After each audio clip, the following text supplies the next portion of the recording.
Swallow Ahmed, bonjour. Bonjour. Vous êtes le fondateur et organisateur de la Mars Cup. Elle revient pour une 6e édition. Elle a démarré samedi dernier. Expliquez-nous un petit peu ce tournoi des quartiers football à Marseille. Ben écoutez, la Mars Cup, c'est un tournoi qui a eu lieu pendant le confinement où le but était de se retrouver de base et l'objectif principal de ce tournoi, c'est de rassembler, de fédérer les quartiers marseillais pendant un mois, pendant le mois de juin où la ville est un peu en pause, il n'y a plus trop de foot avec l'OM, donc du coup on essaye de fédérer, rassembler tout le monde autour du football. Est-ce que vous arrivez, encore une fois pour cette 6e année, on le voit un petit peu sur les vidéos, sur vos réseaux sociaux, les tribunes de la Martine ont été pleines pendant les 2 premiers jours de compétition. C'est quelque chose qui vous rend fier de voir autant de monde présent lors des rencontres? Oui, ça veut dire que je pense que c'est ce qui signifie que la ville en a besoin, les gens en ont besoin. Ils ont besoin de se retrouver, ils ont besoin de faire la fête. Ils ont besoin de voir du football aussi, et c'est ce qui fait la magie de la Mars Cup. Hein. Vous savez, on est quand même une capitale de football, on est des passionnés de football. Le niveau, il augmente chaque année. On essaye de mettre de la qualité sur les prestations qu'on fournit hors football et en dehors. Et après, voilà, il y a l'aspect social qui est aussi important. Donc, nous, ça me fait plaisir de voir les tribunes garnies. C'est ce qui veut dire que ce qu'on fait... c'est ce qu'on fait, on le fait pas pour rien et qu'il y a un réel engouement autour de cet événement. Arrêtez-moi si je me trompe, mais 12 quartiers sont représentés pour cette 6e édition. Comment sont choisies les équipes? Pourquoi ce quartier et pas un autre? Expliquez-nous un petit peu comment sont choisies ces équipes. De base, on avait déjà une base on avait commencé dans les quartiers nord en 2020. On a commencé dans les quartiers nord, donc ensuite on a voulu s'ouvrir, on s'est ouvert à toute la ville. Donc là, vous allez voir certainement des équipes des quartiers sud, des équipes des quartiers nord aussi. Alors, les dossiers, ils se font par mail ou par contact directement via les réseaux sociaux. Ensuite, on va à la rencontre, on liste les quartiers qui veulent se présenter. On va à la rencontre de ces gens-là, des référents, on va dire, des quartiers. On va discuter avec eux et à la suite de cela, selon le dossier, on fait un choix par dossier, en fait. C'est par dossier. Par dossier, donc pour s'inscrire, le niveau est quand même relevé. Il y a notamment des joueurs qui ont connu le monde professionnel comme Mapou Yangembiwa qui est présent cette année, ou qui sont encore dans le monde professionnel comme Karim Tlili, joueur du FC Martigues. Le niveau, c'est quoi un petit peu? Il pourrait se comparer à quoi le niveau de la Mars Cup? Moi je dirais c'est de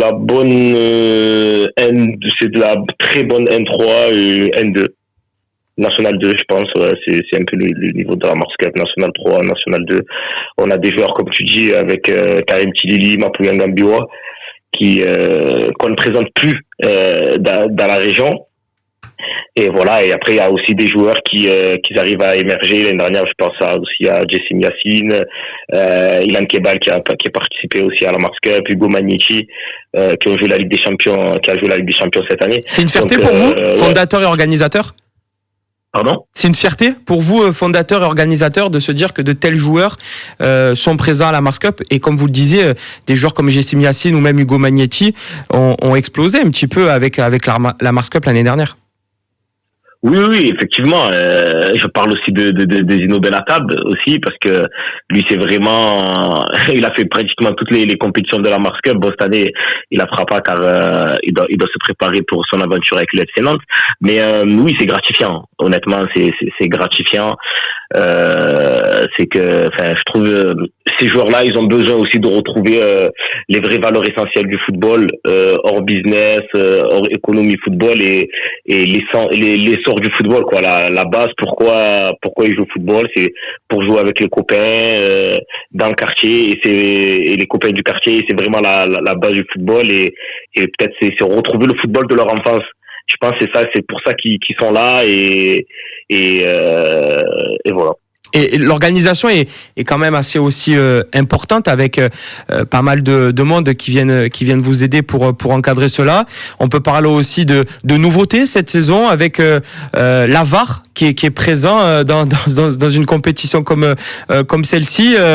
L'organisation est quelque chose d'important pour encadrer toute cette compétition qui, vous le disiez, dure un mois. Oui, exactement. Je mets quasiment 10 mois, moi. J'ai fait 10 mois de préparation pour un mois de compétition. Et chaque année, il faut essayer des nouveautés. Donc là, on met en place la VAR. C'est du jamais vu dans le football amateur. Même en France, en Ligue 2, la VAR, elle y est pas. Donc, nous, on la met en place avec des règles un peu différentes où on met un système de challenge par coach. Un coach par mi-temps a le droit d'utiliser son challenge et s'il a raison sur la décision de l'arbitre, il garde son challenge et s'il a tort, il perd. Ça nous permet déjà d'éviter à chaque fois de dire à l'arbitre allez voir la VAR et ça, je trouve que ça casse le jeu et ça met quand même une certaine pression à l'entraîneur d'être sûr ou pas d'utiliser son challenge. Alors, c'est comme un NBA. Un peu comme un NBA, exactement, avec ce challenge ces challenges et la VAR. Dernière petite question, Swalou. La Mars Cup connaît un engouement, on le disait, depuis maintenant quelques années. Ça vous a poussé finalement à étendre les plaisirs avec une Mars Cup féminine et une Mars Cup junior depuis maintenant quelques éditions? Oui, effectivement. La Mars Cup junior et la Mars Cup féminine, je pense que c'était la suite logique. Après avoir eu autant d'engouement et avec la vitrine qu'on a chez les seniors, la Mars Cup féminine et la Mars Cup junior, elle est aussi attendue. Il y a énormément d'engouement et je pense pour nous c'était très important de mettre en valeur les minots de la ville et surtout le football féminin et le mettre au même niveau que les hommes parce que je pense que les femmes elles ont leur mot à dire dans le football et même dans la vie et dans la société. Donc, c'était très important pour nous de le faire. Pour ce qui est de cette compétition, elle se déroulera le 21 pour les féminines, le 22 pour les juniors au stade de l'Or à Marseille. Et voilà, et ce qu'on veut faire dans les années à venir, ça sera une référence nationale ou européenne en termes de tournois pour les féminines et les juniors et faire rayonner Marseille comme il se doit. Eh ben, on vous le souhaite vraiment, Swalou Ahmed. Dernière petite question, comment suivre ces rencontres, comment vous suivre sur les réseaux sociaux? Alors, pour suivre il y a les matchs qui sont diffusés sur YouTube et sur Twitch. C'est là sur la chaîne Mars Cup Off. Sur les réseaux sociaux, c'est sur Snapchat, Instagram et Twitter. Et ça sera toujours Mars Cup Off pour nous suivre. Voilà. Merci beaucoup, Swalou Ahmed, d'avoir répondu à nos questions et à très bientôt sur Maritima. Merci à vous.